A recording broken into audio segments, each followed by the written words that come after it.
What up, what up, what up? It's your boy D, back at you with another video. So today, we are talking WWE NXT Stand and Deliver. Why? Because we at that time. So basically, this is the takeover of WrestleMania weekend. Best way to describe it. NXT is one of the best premier 2-hour shows to watch every week. Why? Because it's the most cohesive. It actually has really great storylines too. And some of these young kids are putting it together, and which shows you how big and bright the future really is. So first, I want to say congratulations and shout out to the Heartbreak Kid, Shawn Michaels, for putting these kids on and making stars, because this division down here has some young stars who we will all be watching on WrestleMania in the far, far future. So, without further ado, we about to break this card down. Make sure you leave a like, comment, and subscribe to your boy. Without further ado, let's get into it. Alright, so, the kickoff match is Shawn Spears versus Joe Gacy. Joe Gacy is a very strange kind of cat. He does things very off the cuff in a very strange and quirky kind of way. Is the best way I can describe it. He's really good. He had the whole schism thing, then they broke up, and now he's on his own, doing his own thing. Still a little weird. He kind of gets me that. I don't know what kind of character he really is, because he's just so out there. But you can tell he's a very athletic, and more importantly, a very interesting mind. And I kind of think the same thing with Shawn Spears. Like, I don't know fully, because I believe he did this chairman type of thing or whatever with AEW, and I didn't really watch him that much in AEW to really understand what his gimmick was, because I really knew him as Ty Dillinger when he was the Perfect 10, and that shit was over back in the day. So where he is now in this, I like his promos, I like his mystique. It's very different, it's very interesting, and I think him being on NXT is the right place for him in this character. So with that being said, I'm going to go with Shawn Spears because he just came back and he's really finding his footing in NXT, and I think it's good for him to find this footing and really grow, because I think he got so over on NXT the last time he was in NXT that I think he didn't get the chance to really take that time to grow it even more to where he could have been an NXT champion, and I don't think anybody would have disagreed. If he would have fought Bobby Roode for that title and won, I think everybody would have been happy back then. And I think that would have helped him more to get called up to the main roster. But things happen for a reason, you know? So with that being said, we're going to go with Shawn Spears. The next matchup we're going to talk about is Obafemi versus Dijak versus Josh Briggs. Triple threat match for the NXT North American Championship. I think we all know who's going to win this match. First off, shout out to Dijak. Word on the street is this is bro's actual first match on WrestleMania weekend. That's actually insane for after all the work Dijak puts in. Like, his matches with Dragunov are insane. His matches with Keith Lee back in the day were fucking insane. Congratulations. I believe he was on a ladder match that was absolutely heat. Congratulations to Dijak for having his first triple threat match for the NXT North American Championship. But Obafemi is a fucking star. Obafemi definitely is a prodigy, something you have to have. When he walks out, you're glued to the screen. Obafemi all day. There's no way in hell. If Obafemi lost this match, I would be shocked, because I feel like he's going to be that monster heel that whoever beats him will be like the biggest surprise on the planet. Obafemi, I got 1,000%. The next matchup we're going to talk about is Thea Hale, Fallon Henley, and Kalani Jordan versus JC Jane, Kiana James, and Izzy Dame. Well, I really like how Thea Hale went back to her original character because it was the most over character. She tried the whole JC Jane thing, and after Tiffany Stratton beat her, and then the fall of Chase U, it wasn't bad. It wasn't bad. But I think her being the crazy girl on Chase U kind of gave her more legs at the moment, because like that's just the character she plays best, because she is really strong and she's super talented in the ring. She has a great Kimura lock. I worry about her a little bit on the main roster because I just feel like she needs a little bit more work, but I really like her. Fallon Henley is another one I think is really good. She just needs that right push. I don't know if this waitress, country, cowbells, bartender type vibe is what I'm getting from her. I don't know if that's going to work on the main roster. I'm not sure. Kehlani Jordan, incredibly athletic, which makes sense that she's dating Carmelo Hayes. Makes a lot of sense because bro was insanely athletic. I think we need to see more of what she can do in the microphone, so then she can get that push. But I do like her talent, very talented.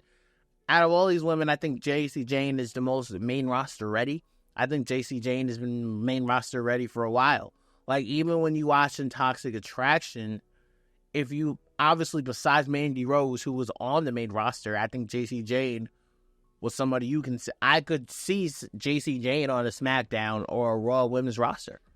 I think it's time for her. I think she's on the NXT roster kind of to play that Bayley role, how when Bayley stayed back and she helped all the younger girls. I feel like that's what JC Jane does, but I do think it's time for JC Jane to go up, whether there's a draft coming up or a superstar shakeup or even a night after the SmackDown or Raw after WrestleMania call up. I think it's important for JC Jane to go up. I think it's time for her to really learn in this Swim with the Sharks, because I don't think unless she wants to win the title, I don't think there's more for her to do. And Kiana James is a star. I think Kiana James definitely can win. I can see her winning an NXT championship. Izzy Dame, very tall, kind of gives me Shawn Michaels and Diesel's vibes with Izzy Dame, and Kiana James. So I'm interested to see how they play that off and where that's going to go. But Izzy James, I haven't really seen a lot of her, so this is going to be like my first time really getting a full look of her real work in the ring, so I'm interested to see. But with that being said, I do have Thea Hale, Fallon Henley, and Kehlani Jordan winning this match, just because they got the whole Mean Girls vibe type going on the Kiana, JC Jane, and Izzy Dame side. I'm gonna go with Thea Hale, Fallon Henley, and Kehlani Jordan. I just think 6-man tag matches are so easy for faces to win, and it doesn't hurt any of the heels to lose in a 6-man tag match. Not at all. So, that being said, that's what I'm rocking with. The next matchup we are going to talk about is Baron Corbin and Braun Breaker versus Nathan Frazer and Axiom for the NXT Tag Team Championships. Now, this has been a really great revival for Baron Corbin, and honestly, sticking him with Braun Breaker was a really smart idea. It gave Braun Breaker something to do without chasing the title. Honestly, if you're asking me, if we were going to send Braun Breaker to the main roster, I would have had him fight Obafemi. I'm not going to hold you. Braun Breaker versus Obafemi sounds like the most fire crazy match. I'm just saying. I'm not a booker, but I might be, though. I really think that would have been a fire match, but Nathan Frazer is incredibly talented. So is Axiom. They're like high flying. They're super agile. Nathan Frazer reminds me actually a lot of Seth Rollins in a way, like a young Seth Rollins when he was in NXT. That's the kind of vibes Nathan Frazer gives me. So, which is very interesting. And with that being said, I think because Braun Breaker is going to the main roster, what kind of already is on the main roster, but they keep showing all these promo videos and shit for him, I think I'm going to go with Nathan Frazer and Axiom in the shocking upset. I think just simply because I think it's time for Braun Breaker to go really spread his wings and go fight with the dogs, no pun intended, up there on the main roster. I just think it's his time. And it's good for him. And I think Baron Corbin's in the perfect position helping these younger guys out. I just think he can do that on his own. The next matchup we're going to talk about, Ilya Dragunov versus Tony D'Angelo for the NXT title. We got Dragunov. I don't think this ends now. Tony D'Angelo is a really great wrestler, really great character. I think his mob character is actually hilarious, and I think it's really smart. And believe it or not, I think it might fuck around and work on the main roster. Some of the the gimmicks, you're like, oh, that's not gonna work on the main roster. That's not gonna work on the main roster. I feel like that's one of the shocking ones where you're like, you know what? That might work. Somehow, magically in the world, that might work. And that's how I feel about his gimmick and his character. So with that being said, I'm going to go Ilya Dragunov. Ilya Dragunov's not going to lose this title. I think Tony D'Angelo, this is a real big showing for him, and I think he's going to put on. But there ain't no way in hell Dragunov is going to lose to Tony D'Angelo. But I could see somebody emerging to fight Dragunov. Like, I could see somebody, like a return, somebody like, I don't know, maybe a return or a debut of somebody comes out, attacks Dragunov from behind, and then boom, that's the next story we're going for Dragunov. I can see something like that. But more or less, I got Dragunov winning that match too. The next match we're going to talk about is Lyra Valkyria versus Roxanne Perez. To me, this is going to be the hardest match to pick. The hardest match to pick. Because they are so fucking talented. Lyra's been champion for a minute. Roxanne lost the title. I mean, is going after the title she never lost. And the match in the kind of funky at the last pay-per-view because of Lola Vice. So with that being said, I'm going Roxy. I'm going Roxanne Perez. I think Roxanne Perez in this heel run has been really good for the women's division. And I think her reclaiming her title would make a lot of sense. I think until somebody shows that they're ready to beat her and then Roxy can go up to their main roster, I think a heel Roxanne Perez champion gives the women more chances to become who are baby faces, gives them more chances, gives them something to look forward to, and gives them more of like a push to try to become the next face of that women's division. Because Roxanne really got her thumbprint on that. And I think even if like Natalya, who's down there now, gets in the ring with Roxanne, I feel like that's a good match. I think it's a kind of a perfect blend. So with that being said, I'm going with Roxanne Perez. And the final match, the match I've been dying to talk about through these whole predictions. One of my favorite, besides Cody and The Rock and Seth, one of the matches I'm got my eyes on. Carmelo Hayes versus Trick Williams, baby. Come on. You got two black men in the main event of a pay-per-view on mid WrestleMania weekend. Just let me take a sip.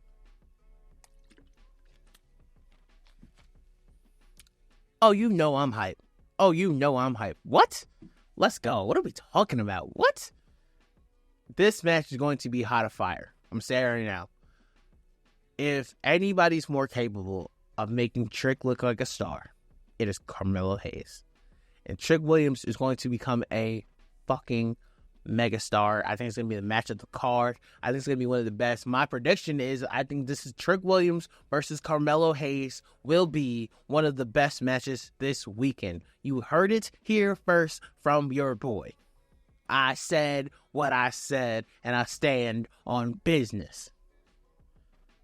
I really think Trick Williams is one of the next big stars in WWE. I think he is a future walking star, and I think this is going to be a moment for him. I think this is going to be a moment that the world will be put on notice when Trick Williams defeats Carmelo Hayes in the main event of NXT Stand and Deliver. I think Carmelo Hayes will go off to the main roster officially in full time and start building stories there and finding his footing on the main roster. While Trick Williams will officially go after Ilya Dragunov. And I believe Trick Williams, at the next pay-per-view, whatever it is, Trick Williams will defeat Ilya Dragunov and become the WWE NXT champion. And we will fully be immersed. And it will be officially me. The era of Trick Williams. And that, my friends, is how I'm calling WWE NXT Stand and Deliver. Let me know your predictions down below. You guys already know how I'm feeling. We duck no smoke over here. Thank y'all for listening. Thank y'all for watching. I love y'all. I appreciate y'all. And until forever, find to you.